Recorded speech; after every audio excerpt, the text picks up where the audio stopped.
అభివృద్ధి కార్యక్రమాలు వేగవంతంగా జరగడానికి అధికారులు సహకరించాలి అని ఎమ్మెల్యే పల్లె శ్రీనివాసరావు కోరారు. జీవీఎంసీ గాజువాక జోనల్ సమీక్ష సమావేశంలో ఇక్కడి గాజువాక క్లబ్ హాల్లో నిర్వహించారు. ఈ సందర్భంగా పల్లె మాట్లాడుతూ ప్రజాధనంతో నిర్మించిన భవనాలను పూర్తి స్థాయిలో వినియోగంలోకి తేవాలి అని సూచించారు. అధికారులు జవాబుదారీతనంతో పనిచేయాలి అని కోరారు. పార్కులు, శ్మశాన వాటికలు, క్రీడా మైదానాల అభివృద్ధికి ప్రణాళికలు సిద్ధం చేయాలి అని, అనాలోచిత నిర్ణయాలు తీసుకోవద్దు అని, ప్రజలకు ఉపయోగపడే ప్రతి కార్యక్రమాన్ని సమర్థవంతంగా అమలు చేయాలన్నారు. ఈ సమావేశంలో ఆయా వార్డుల కార్పొరేటర్లు వార్డుల్లోని సమస్యలను ప్రస్తావించారు. కార్యక్రమంలో deputy mayor Dalli Govindaraju, GVMC zonal commissioner, ఉన్నతాధికారులు పాల్గొన్నారు. ముఖ్యంగా కమ్యూనిటీలకు ఉన్నటువంటి వడా ప్లాట్లో కానీ లేదంటే ఆర్హెచ్ కాలనీలో కానీ ఏవైతే ఆ యునైటెడ్కి ఇచ్చినటువంటి ప్లేసెస్ ఉన్నాయో అవన్నీ కూడా ప్రజలకు అందుబాటులో ఉండే విధంగా ఈ యూనిట్లన్నీ కూడా తొలగించి ప్రజలకి అక్కడ ఉన్నటువంటి అవసరాల కోసం నిర్మించుకోవడానికి, కమ్యూనిటీ హాల్స్ నిర్మించుకోవడానికి అవకాశం ఇవ్వాలని చెప్పేసి గౌరవ శాసనసభ్యుల వారు కమిషనర్ గారు అడగడం జరిగింది.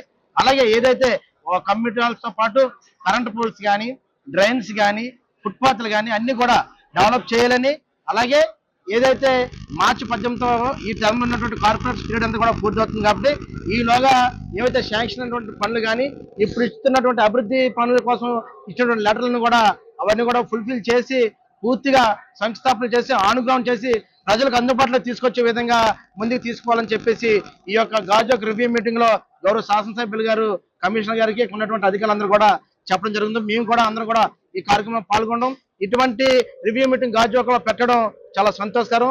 అలాగే ఈ యొక్క కార్యక్రమంలో పాల్గొన్నటువంటి అధికారులతో పాటు మీడియా మిత్రులు కూడా అందరూ కూడా నమస్సుమాంజలు తెలియజేస్తూ గాజువాకను ఇలాగే అభివృద్ధి పట్ల తీసుకెళ్లడంతో పాటు విశాఖ నగరాన్ని కూడా ముందుకు తీసుకెళ్తామని అక్కడ ఉన్నటువంటి గౌరవ ముఖ్యమంత్రి, ఉప ముఖ్యమంత్రి వర్యులు కూడా ఏదైతే ఆంధ్ర రాష్ట్రాన్ని అభివృద్ధి పరుగులు పెట్టిస్తున్నారో విశాఖ నగరం కూడా అలాగే అభివృద్ధి విషయంలో పరుగులు పెడుతుందని చెప్పి తెలియజేసుకుంటూ సలహా తీసుకుంటాం.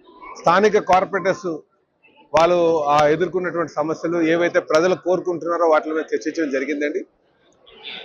అలాగే కొన్ని దీర్ఘకాల సమస్యలు, ముఖ్యంగా అది ఎప్పటి నుంచో ఇంటర్ డిపార్ట్మెంట్స్తో ఉన్న ఇబ్బందులతో అవనటువంటి పనులు వాటి మీద కూడా ఇక్కడ చర్చించడం జరిగింది. టీడీఆర్ కావచ్చు, అలాగే కమ్యూనిటీ హాల్స్ కావచ్చు, గ్రౌండ్స్ కావచ్చు, తర్వాత మనకి లైబ్రరీస్ కావచ్చు, అలాగే కొన్ని ముఖ్యమైనటువంటి రోడ్స్ కావచ్చు, ఇవన్నీ. అలాగే మాస్టర్ ప్లాన్ కోసం కూడా చాలా మేము చర్చించుకున్నామండి. మాస్టర్ ప్లాన్లో మనకి ఏదైతే గంగవరం యారాడ ఉందో, యారాడ గంగవరం కూడా వెళ్తున్నాం మనం. అలాగే భవిష్యత్తులో దిబ్బపాలెం నుంచి కూడా వెళ్ళడానికి ఆస్కారం ఉంటుంది. అయితే మూడవది మేము ఏం ప్రపోజ్ చేస్తున్నామంటే వన్ టౌన్ నుంచి అక్కడ కెనాల్ ఉంది, ఏదైతే షిఫ్ట్ వెళ్ళిన కెనాల్ సుమారు 200 మీటర్లు ఉంటుంది. అక్కడ కానీ బ్రిడ్జ్ వేయగలిగితే, వన్ టౌన్లో ఉన్నటువంటి వెంకటేశ్వర స్వామి గుడి దగ్గర నుంచి ఇటు సైడ్ కానీ బ్రిడ్జ్ వేయగలిగితే ఆ యారాడు కొండ మీద సుమారు 400 ఎకరాలు, అలాగే యారాడు గ్రామంలో కొన్ని 100 ఎకరాలు ఉన్నాయి. ఇవన్నీ కూడా యూటిలైజ్ చేసి ఐటీకి కావచ్చు, టూరిజం కావచ్చు చాలా ఉపయోగపడుతుంది అని చెప్పి అక్కడ ఆ బ్రిడ్జ్ ప్రపోజ్ చేయండి, మాస్టర్ ప్లాన్లో ప్రపోజ్ చేయండి అని చెప్పడం జరిగిందండి. అలాగే గంగవరం పోర్ట్ నుంచి ఆ శీలానగర్ మీద గుండా వెళ్తున్నటువంటి ఆ పోర్ట్ కనెక్టివిటీ నేషనల్ హైవే ఉందో దాన్ని కనెక్ట్ చేస్తూ ఇంకోటి ప్రపోజ్ చేయమని చెప్పి కూడా చెప్పామండి. ఎందుకంటే భవిష్యత్తులో గంగవరం నుంచి వస్తున్నటువంటి లారీలు అవి కూడా సిటీలోకి రాకుండా, ఇప్పుడు వెళ్తున్నటువంటి రాకుండా కొంచెం ఆ హైవేకి డైరెక్ట్గా కనెక్ట్ అయ్యేటట్టుగా ప్రపోజల్ పెట్టమని కూడా చెప్పడం జరిగిందండి. తుదిగా ఇక్కడ చాలా బాగా రివ్యూ జరిగింది. మళ్ళీ 1 నెల 2 నెలల్లో ఈ విషయాలు ఎంతవరకు యాక్షన్ టేకిన్ రిపోర్ట్ మీద కూడా మేము దీని మీద రివ్యూ చేస్తామని చెప్పి తెలియజేస్తున్నాం. అలాగే డంపింగ్ యార్డ్ కూడా ఇక్కడ చాలా మంది ప్రజలు ఆందోళన చేస్తున్నారు. ఆ విషయం చెప్పడం జరిగింది, అందరికీ అధికార దృష్టికి తీసుకెళ్ళడం జరిగింది. మొన్న కూడా ఆ స్వతంత్ర కార్పొరేషన్లో ఆయన కూడా చైర్మన్ గారు వచ్చి మాట్లాడడం జరిగింది. అయితే ఎవరు ఎన్ని మాట్లాడుకున్నా దానికి 20 కోట్లు పెట్టుబడి పెట్టాలి. ఆ 20 కోట్లతో దానికి టోటల్గా క్లోజ్గా రావాలి.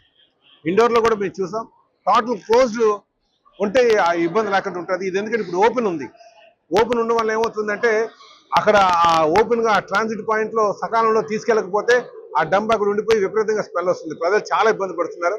కనుక దానికి టోటల్ క్లోజ్ డంపింగ్ యార్డ్ చేసి ప్రజలకు ఇబ్బంది లేకుండా చేస్తామని చెప్పి తెలియజేస్తాం.